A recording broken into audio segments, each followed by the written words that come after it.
बिस्मिल्लाहिर्रहमानिर्रहीम।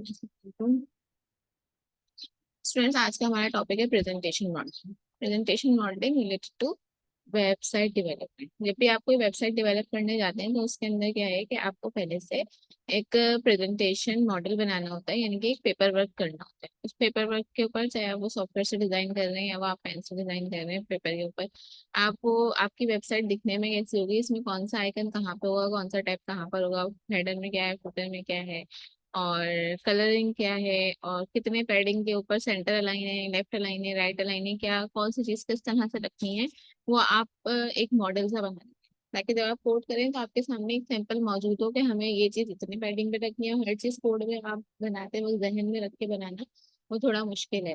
ये अगर आपको अपना कॉन्सेप्ट किसी से पहले पास करवाना है, अप्रूव करवाना है, उसके बाद वेबसाइट बनानी है, तो आप उसको कैसे, ये थोड़ी कि आपको कोडिंग करके फिर दिखाएंगे देखो ये वेबसाइट ऐसे लग रही है, अगर आपको नहीं पसंद तो मैं इसके अंदर ये चेंज कर दूँ, तो वो काम बहुत ज्यादा बढ़ जाएगा। सब चीज़ों के अलाइनमेंट चेंज करना और फिर उनके स्टाइलिंग चेंज करना, फॉन्ट चेंज करना, तो इसलिए हम क्या करते हैं कि पहले एक प्रेजेंटेशन मॉडल बना देते हैं।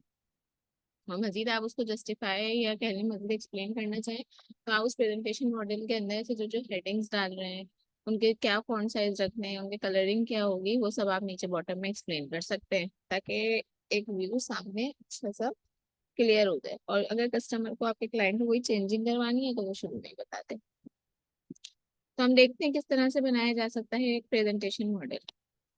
It is aimed at designing structure behaviour of the user interface. जब भी यूजर इंटरफेस होगा उसी का मॉडल बनता है। To ensure that interaction with the web is simple and self explanatory. आपकी वेबसाइट इतनी सिंपल होनी चाहिए कि वो सेल्फ एक्सप्लेनेटरी, उसमें मतलब बंदे को खोजना या ढूंढना या सर्च ना करना पड़ेगा इस वेबसाइट में है क्या, बल्कि उसको वेबसाइट देखते ही उसके कंटेंट का अंदाजा हो जाए कि वेबसाइट इस चीज पे है।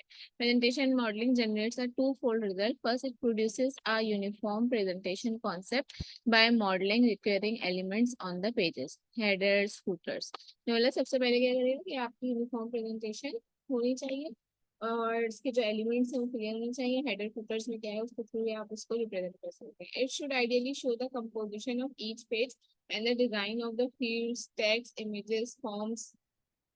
ये सब चीजें आपके डिजाइन स्ट्रक्चर के अंदर इंक्लूड हो। सेकंड क्या काम होता है वेबसाइट का?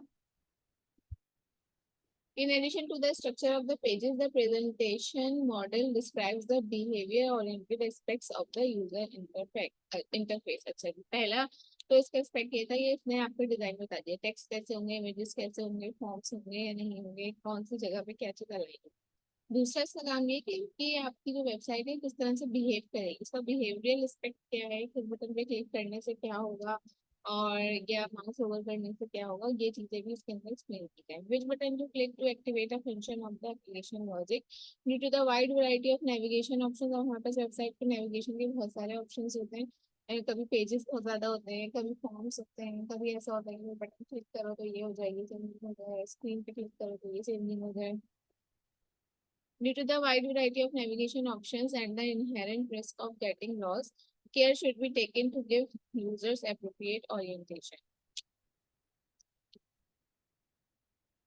अच्छा जी, हमारे पास जो है प्रेजेंटेशन मॉडलिंग एक टेक्नोलॉजी इंडिपेंडेंट भी होती है, टेक्नोलॉजी डिपेंडेंट भी होती है। टेक्नोलॉजी इंडिपेंडेंट से मतलब है आप स्ट्रक्चर बना रहे हैं उसके अंदर आप ये नहीं बता रहे या इस तरह से नहीं बना रहे कि भाई पीएचपी यूज करेंगे तो ये स्ट्रक्चर बनेगा और क्या नाम है सीएसएस में ये स्ट्रक्चर है, जावास्क्रिप्ट में स्ट्रक्चर है। टेक्नोलॉजी इंडिपेंडेंट काम कर रहा है, हमने स्ट्रक्चर बना दिया। अब ये जो प्रोग्रामिंग है उसके ऊपर डिपेंड करता है कि वो किस तरह से इस पर काम करेगा। Some rather use technology specific concept, लेकिन इसके अंदर कहीं कहीं टेक्नोलॉजी स्पेसिफिक कॉन्सेप्ट यूज किए जा सकते हैं, क्योंकि स्टाइल शीट की लैंग्वेज यूज की, यह बता दिया जाए कि इसके अंदर स्टाइलिंग ये है। एक्सएसएल क्या है? एक्सटेंसिबल स्टाइल शीट लैंग्वेज है।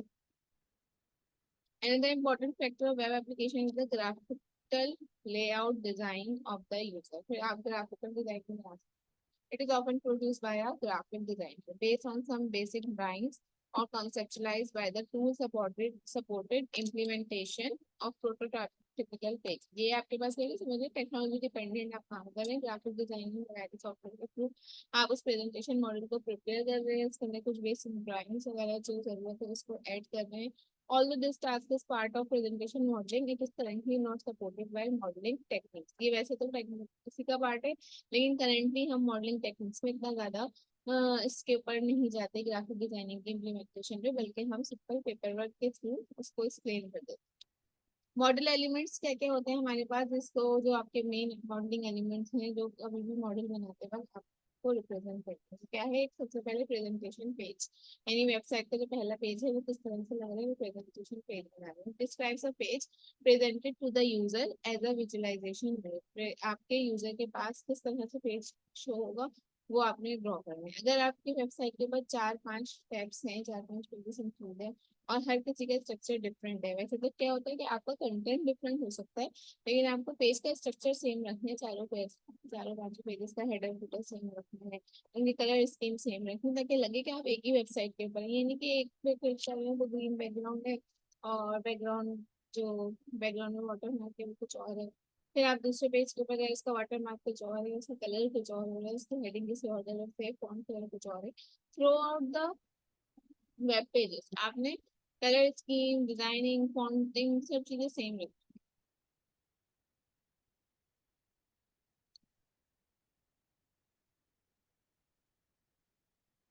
Then we have presentation limits. Serves to group related user interface elements representing a logical fragment of the page. It presents a node stemming from the hypertext model. इसके अंदर क्या है कि हमारे पास serves to group related user interface element. जो user interface elements होते हैं उनको represent करता है, presenting a logical fragment of the page.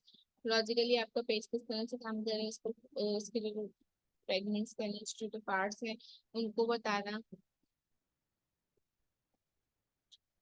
Presentation element ये क्या होता है भाई, ऐसे ये तीनों क्या है आपको, ये आपको एग्जाम के पर्सपेक्टिव से भी इनको पढ़ना है कि मॉडल एलिमेंट्स क्या होते हैं, उनको एक्सप्लेन करें। तो ये तीन आपके पास जब भी कोई मॉडल बन रहा होगा प्रेजेंटेशन मॉडल, तो उसमें ये तीन चीजें एक्सप्लेन करनी होती है। Presentation element is the basic building block of the model.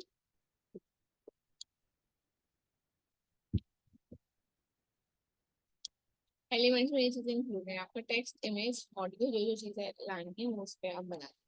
We can visualize the composition of pages on the basis of nested UML class diagram. हम जो है यूएमएल क्लास डायग्राम को रिप्रेजेंट करते हुए कंपोजिशन या डिफरेंट पेजेस रिप्रेजेंट कर सकते हैं इसके through. This example use the stereotype classes. उन्होंने क्या कहा कि हर पेज को या हर यूनिट को आप एक क्लास कंसिडर कर लें। तो पहले क्या है पेज, फिर है presentation unit. To depict presentation pages and presentation units, all types of presentation elements are also designated by appropriate UML। ये सारी जो एलिमेंट्स हैं ये आप यूनिफाइड मॉडलिंग लैंग्वेज के थ्रू एक्सप्लेन कर सकते हैं या बना सकते हैं। Shows to presentation pages. अच्छा जी, अब नीचे एक फिगर आ रही है, इसके अंदर आपको दो प्रेजेंटेशन पेजेस बना के दिखाए जा रहे हैं रिव्यूइंग सिस्टम। यानी वो जो हमने एक अक्सर जो लेक्चर्स हैं, एक दो लेक्चर्स, उसके अंदर एक रिव्यूइंग सिस्टम का या फिर मिड टर्म के अंदर जिक्र किया होगा रिव्यूइंग सिस्टम वेबसाइट का, उसका जिक्र किया था, उसकी यूज केस डायग्राम भी देखी हुई थी कि कोई ऑथर जो है अगर वो एक वेबसाइट है रिव्यू सिस्टम की, इसके अंदर स्टूडेंट्स जो है अपना पेपर सबमिट करवा रहे हैं रिसर्च पेपर बना के, और एक रिव्यूअर है वो क्या करता है कि वो उनको पेपर्स को स्टडी करता है, उसके बाद उसको अथॉरिटी होती है कि वो उस पेपर को एक्सेप्ट करे या रिजेक्ट करे। और जो स्टूडेंट्स हैं वो वहाँ पे पेपर सबमिट भी कर सकते हैं, उसके अलावा स्टूडेंट्स वहाँ पे जाके देख भी सकते हैं कि हमने जो सबमिट किया था उसका रिजल्ट क्या आया, एक्सेप्शन हुई या रिजेक्शन हुई। तो ये इसके ऊपर एक प्रेजेंटेशन मॉडल बना रहे हैं कि ये वेबसाइट जब बनेगी तो इस वेबसाइट का लुक किस तरह का होगा, एब्स्ट्रैक्ट कहाँ पे अपलोड करना है, और कह लें कि अपना नाम आईडी वगैरह कहाँ पे देना है, और किस जगह पे क्लिक करेंगे तो पेपर अपलोड करने का ऑप्शन आएगा, कहाँ पे क्लिक करेंगे तो पेपर सबमिट करने का ऑप्शन आएगा। इस रिव्यू सिस्टम वेबसाइट का हमें प्रेजेंटेशन मॉडल बनाना है। A paper is positioned on the page called paper page. अच्छा, अगर यही प्रेजेंटेशन मॉडल आपके पास बनाने को आता है और फॉर एग्जाम्पल के इसी टॉपिक पे आ जाता है, तो जरूरी नहीं है कि जिस तरह से बुक में बना है आपने वही बनाना है, बल्कि जरूरी नहीं है कि मैं मना ही कर रही हूँ, जिस तरह से बुक में बना है वैसा बना हुआ नहीं चाहिए, आपको अपने जहन से बनाना है। अगर इसी टॉपिक पे आता है, किसी और टॉपिक पे आता है तो आपने बनाना ही है अपने जहन से। ये आपकी वेबसाइट के दो पेजेस पे, एक जो पहला पेज है वो है पेपर पेज, दूसरा पेज है ऑथर पेज। यानी जब हम ऑथर पेज वाले टैब पे क्लिक करेंगे तो ये वाला पेज ओपन होगा, जब हम पेपर पेज वाले पेज पे क्लिक करेंगे तो ये वाला पेज ओपन होगा।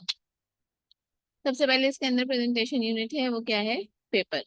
आपने यहाँ पे जो भी पेपर है उसका शायद टाइटल, उसका टाइटल लिखना है, नहीं टाइटल तो यहाँ पर आ गया, पेपर की ये हेडिंग डली हुई है, टेक्स्ट पेपर आईडी, पेपर की क्या आईडी है आपके, कोई पेपर आईडी आप यहाँ पे मेंशन कर देंगे। सबमिशन डेट क्या ये खुद भी असाइन हो सकती है। सबमिशन डेट क्या है, किस डेट को आप पेपर सबमिट कर रहे हैं। टेक्स्ट में डाटा है तो यहाँ पे मैंने लिख दिया टेक्स्ट, आपको यहाँ पे एंटर करना है डाटा। फिर टाइटल क्या है आपके पेज का, वो टाइटल आ गया। उसका एब्स्ट्रैक्ट क्या है, ये समझ लें आपने कॉलम बना के दिए में यूजर यहाँ पे डाटा इंसर्ट कर रहा है, एब्स्ट्रैक्ट लिख दें उसका। एंकर फुल वर्जन पीडीएफ आपने यहाँ पे अपलोड कर दिया। फिर सबमिट, यहाँ पे एक बटन आएगा, वो बता रहे हैं यहाँ पे एक सबमिट आएगा, बटन आएगा सॉरी, और यहाँ पे अपलोड करने का ऑप्शन आ रहा होगा। तो जहाँ पे टेक्स्ट एंटर करने है वहाँ टेक्स्ट लिखा हुआ है, जहाँ बटन बनाने है वहाँ बटन लिखा हुआ है, जहाँ आपको कुछ अपलोडिंग करनी है वहाँ ये एंकर लिखा हुआ है, ठीक है। और फिर एंकर की कलेक्शन ऑथर्स यहाँ से कर सकते हैं, जब सारे पीडीएफ मिल गए तो ऑथर्स को एक्सेस करेगा और यहाँ पे अपना डाटा यहाँ से ले सकते हैं। या ये कह लें कि डिफरेंट ऑथर्स, एक मिनट,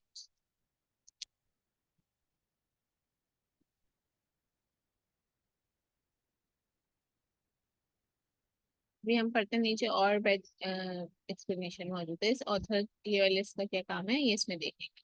अच्छा, फिर है हमारे पास ऑथर पेज, ये दूसरा पेज है, इसके ऊपर जब हम क्लिक करेंगे ये ऑथर इसके ऊपर सारा काम कर रहे हैं। यहाँ पे ऑथर्स की लिस्ट मौजूद है, ये प्रेजेंटेशन यूनिट है। प्रेजेंटेशन यूनिट से क्या मतलब है कि आपके पास किसी भी चीज की लिस्ट मौजूद है। इसी तरह से यहाँ पे पेपर अगर लिखा हुआ है तो इसका मतलब आपके पास जितने पेपर्स हैं उनके नाम यहाँ पे लिखे हुए आ रहे हैं। इस तरह से यहाँ पे ऑथर लिस्ट लिखी हुई आ रही है। फिर ये ऑथर्स के नाम आ रहे हैं। एंकर कलेक्शन ऑथर, यहाँ पे जो कलेक्शन की थी ऑथर्स ने उनकी लिस्ट आ जाएगी।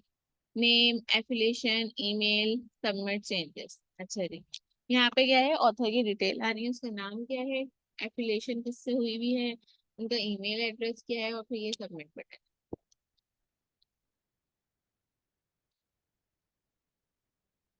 ऊपर से पढ़ते हुए आगे पैराग्राफ को, shows two presentation pages, a paper is positioned on the page called paper page। यहाँ पे जो पेपर पेज है यहाँ पे पेपर पोजीशन होगा with the appropriate field as well as a link. यहाँ पे अप्रोप्रिएट फील्ड दी हुई होंगी पेपर अपलोड करने के लिए। तो द पेपर्स फुल वर्जन है link to display papers author, और ये एक लिंक है जो कि पेपर्स के ऑथर के बारे में डिस्प्ले करेगा। Moreover the user can press a button to add a new review, और यूजर बटन ऐड कर सकता है, सॉरी बटन क्लिक कर सकता है रिव्यू करवाने के लिए। द पेज ऑथर पेज, ये वाला ऑथर पेज है, इसके दो प्रेजेंटेशन यूनिट है। The list of all authors, यहाँ पे तमाम ऑथर्स की लिस्ट मौजूद है। एंड जैसे आपको कौन से ऑथर से रिव्यू करवाना है, द पेज ऑथर पेज ये तो पढ़ लिया। And each authors detail information, दो प्रेजेंटेशन यूनिट बनाए आपके पास, यहाँ पे लिस्ट मौजूद आ जाएगी। फॉर एग्जाम्पल यहाँ पे तीन राइटर्स के नाम, ऑथर्स के नाम लिखे हुए हैं, या राइटर कुछ भी कह लें। एक पे आप क्लिक करेंगे तो उसकी इन्फॉर्मेशन यहाँ पे आ जाएगी, दूसरे पे क्लिक करेंगे इसकी इन्फॉर्मेशन यहाँ पे आ जाएगी। Behavioural aspects of the user interface such as the reverse interaction. अच्छा, ये क्या है, तो प्रेजेंटेशन मॉडल है, उसका बिहेवियर कैसे शो करेगा, कहाँ पे क्लिक करने से क्या होगा वो देख लेते हैं कि किस तरह से रिप्रेजेंट करें।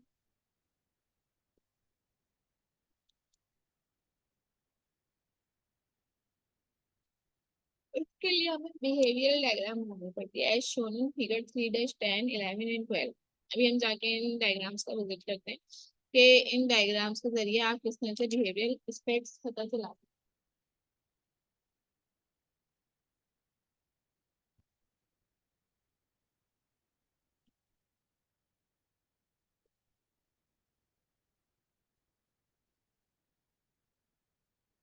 In general, a user's interaction with the web application does not only involve the presentation level, it is also forwarded to the hypertext level and content level। अच्छा, ये दोनों फिगर्स में क्या बताएंगे, that a reviewer activates the navigation to the index of assign paper, के ये river जो है वो किस तरह से असाइन पेपर को एक्सेस कर रहा है, उसके इंडेक्स को एक्सेस कर रहा है by using the navigation bar from with the conference home page. चले हम इससे पहले कि मजीद पढ़े, हम पहले वो दोनों डायग्राम्स देखते हैं। ये आपके पास आ गई overview diagram, interaction overview diagram of the reviewing system, या फिर आप इसको बिहेवियरल डायग्राम भी कह सकते हैं। फिलहाल ये एग्जाम का पार्ट नहीं है लेकिन मैं आपको वैसे ही बता रही हूँ। Displaying and assign paper, display हो रहा है यहाँ पे assign paper. Retrieve list of assign paper, पहले क्या करेगा, हमारे जो author है तमाम जो असाइन पेपर्स हैं उनकी लिस्ट को रिट्राइव करेगा, पढ़ेगा, देखेगा। देन डिस्प्ले, और से जिसके ऊपर क्लिक करेंगे वो वाला जो सिलेक्टेड पेपर है वो आपके पास आ जाएगा। तो इसको हम क्या कहते हैं, ये आपके पास बिहेवियरल एस्पेक्ट है या बिहेवियरल मॉडल है। फिर हमारे पास एक है sequence diagram for retrieving a list of assigned paper. Sequence diagram के मतलब जो जो इवेंट्स होंगे उस पेज के ऊपर किस सीक्वेंस में होंगे। जैसे हमें अगर सीएमएस के ऊपर अटेंडेंस चेक करनी है टीचर्स को, तो किस सीक्वेंस में अटेंडेंस चेक करेंगे। पहले हम लॉगिन करेंगे, रजिस्ट्रेशन आईडी खोलेंगे, उसके बाद जब हम वेबसाइट पे जाएंगे तो अब तो बिल्कुल सामने लिखा हुआ रहता है इंटर स्टूडेंट अटेंडेंस, हमने वहाँ क्लिक कर दिया। अगर हम पहले की बात करें तो पहले आपके पास एक मेन्यू बार के अंदर ऑप्शन आता है, उसमें जाते थे, फिर उसके बाद इंटर अटेंडेंस के ऑप्शन में जाते थे, वहां क्लिक करते थे। वहां क्लिक करने के बाद आप जितने कोर्सेज एक टीचर पढ़ाता है उसकी सारी लिस्ट आएगी, फिर वो उसके ऊपर क्लिक करेगा, उसके बाद एक और पेज ओपन होगा, वहाँ पे हम जो है सिलेक्ट करेंगे कि कौन से क्लास की कौन से डेट की हम अटेंडेंस डाल रहे हैं, तो वो डेट और आवर्स ये सारी चीजें वहाँ पे सेट करिए, फिर चलेगा। तो अगर मैं उसकी सीक्वेंस डायग्राम बनाना चाहूँ तो ऐसी बनेगी कि यहाँ पे आ गई फैकल्टी, और यहाँ पे आ जाएगा आपके पास होम पेज। होम पेज के बाद आपके पास क्या आ जाएगा,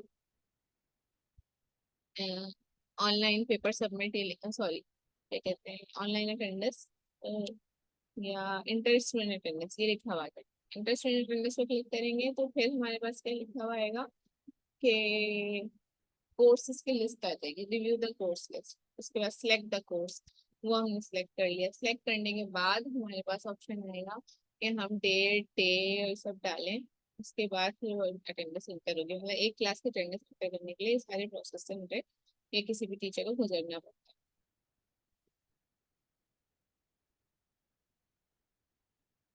अच्छा, इस सीक्वेंस डायग्राम में ये बताया गया है कि आपने नेविगेट किया, नेविगेट करने के बाद क्लिक किया तो उसने आपको वो चीज शो कर दी। शो करने के बाद फिर उसने नेविगेट किया साइन पेपर, पहले तो उसने लिस्ट होने वाला था ना, पूरी लिस्ट देखेगा। लिस्ट देखने के बाद उसने किसी एक पेपर को क्लिक करा तो वो उसके पास लिस्ट जो है शो होने के बाद जो उसका साइन पेपर ओपन हुआ है वो उसको नेविगेट करेगा, पढ़ेगा। फिर ब्राउज कर लिया, बहुत सारे असाइन पेपर में डिफरेंट लूप चलता रहा, सब पे होते गए, और उसमें से जो भी करना था वो आपने सिलेक्ट कर लिया। अच्छा, सिलेक्ट करने वाले अगर हमने कोई काम किया, अपडेट किया, तो ये आपने क्रिएट पे क्लिक किया, क्रिएट किया, उसके बाद फिर जब एंड हो गया तो यहाँ पर शो, तो ये इस तरह से काम कर रहा है। Navigate assign paper, presentation unit, assign papers थी। तो ये थी हमारे पास इसकी सीक्वेंस डायग्राम। अगेन मैं कह रही हूँ कि फिलहाल आपने किसके ऊपर गौर करना है कि प्रेजेंटेशन मॉडलिंग किस तरह से बनानी। कोई भी टॉपिक आपको दिया जा सकता है कि इसके ऊपर प्रेजेंटेशन पेज बनाए, 3 बनाए, 2 बनाए, और अगर वहाँ मेंशन नहीं है कि 3 या 2 बनाने, तो क्वेश्चन को पढ़ के समझेंगे कि इस क्वेश्चन को हम जब इसकी वेबसाइट बनाएंगे तो कितने पेजेस की हमें जरूरत पड़ेगी बनाने की। क्या एक ही पेज में हमारा काम हो जाएगा, तो एक पे से एक्सप्लेन कर दें, एक से ज्यादा में होगा तो एक से ज्यादा पेजेस बना के एक्सप्लेन करें।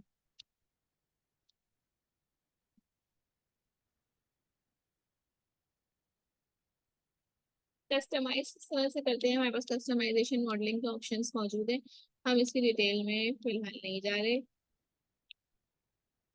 मैं डायग्राम्स आपको बस बता रही हूँ।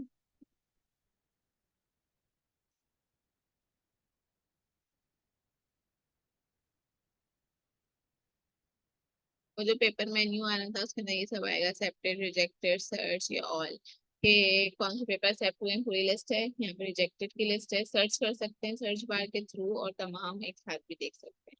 पेपर बाय आईडी, इंडेक्स यानी कि आ रही है आपके पास 1 2 3 4 करके, और नेविगेट किया आपने कहा फर्स्ट पेपर ऊपर।